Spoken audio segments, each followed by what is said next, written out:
Opisyal nang inanunsyo ni Team Cone na magbabalik Gilas Pilipinas ang big man na si Troy Rosario. Samantalang nagpaparamdam na ulit mga idol si Mikey Williams sa mga PBA fans. Paano nakuha ng Strong Group Athletics ang loob ng former PBA Rookie of the Year?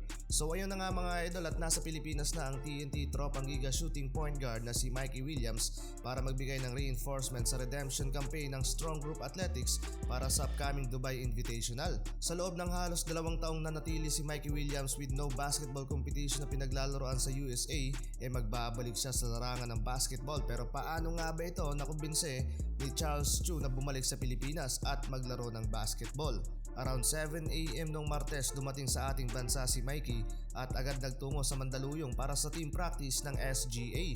Walang inilabas na pahayag kung magkano ang offer kay Mikey Williams. Alam nating malakas din itong si Williams at paniguradong makakatulong sa koponan. Pero sa mga nakarang taon sa loob ng TNT, hindi maganda ang kanilang paghihiwalay. Some say may attitude daw itong si Mikey Williams at napabalitaan na hindi daw nagustuhan ni Williams yung naging sanction sa kanya ng TNT manager dahil sa hindi pagdalo sa mga team practice. At may iba pa na hindi daw nagkasundo sa naging offer ng TNT dahil may malaking demand nga daw ang kampo ni Williams na siya namang hindi na ibigay ng TNT at dahilan ng hindi niya paglalaro. Pero for sure sa SGA malaki ang offer dito sa kanya. Ayon na mismo kay Charles Chu na handa daw ibigay ng boss ng SGA ang buwan kay Mikey Williams. And as you can see, deal is secure at maglalaro na siya. Pero after ng stint ng SGA sa Dubai, may rumor na kumakalat na mapupunta ito sa Converge 5 or Xers.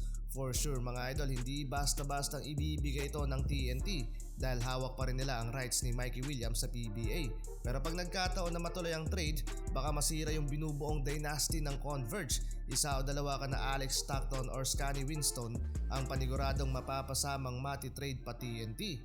Samantalang balitang Gilas Pilipinas tayo mga idol para sa next window ng FIBA Asia Cup Qualifiers. Ngayong February out na dyan si Kai Sotto due to injury. Samantalang hindi pa mga idol malinaw kung out na din nga ba si Kevin Kiambao due to injury din mga idol sa KBL. Dahil mild sprain lang ang kanyang natamo with 1 to 3 weeks na healing time. Pansamantala munang papalitan ni Troy Rosario si Kai Sotto. Well, magandang addition nga itong si Troy para sa Gilas. With his international experience, paniguradong walang kakaba ito. At hindi lang yan mga idol, lalo't si Team Cone na ang kanyang head coach sa PBA, no need for adjustment na para sa kanya. Isa pa sa candidate sana para sa Gilas Pilipinas, etong former US NCAA player na si Quintin Meliora Brown. Sa nakalap nating source, nagsabit na nga ito ng dokumento sa SBP. Pero ayaw daw asikasuhin at matagal ng issue ito. At kung gusto man nilang makasama sa Gilas Pilipinas si QMB, gagawa nila yan ng paraan. At habang wala pang Call of Duty winiwein na ng kampo ng big man ang kanyang magiging professional career, may chance ang magpa-draft ito sa PBA.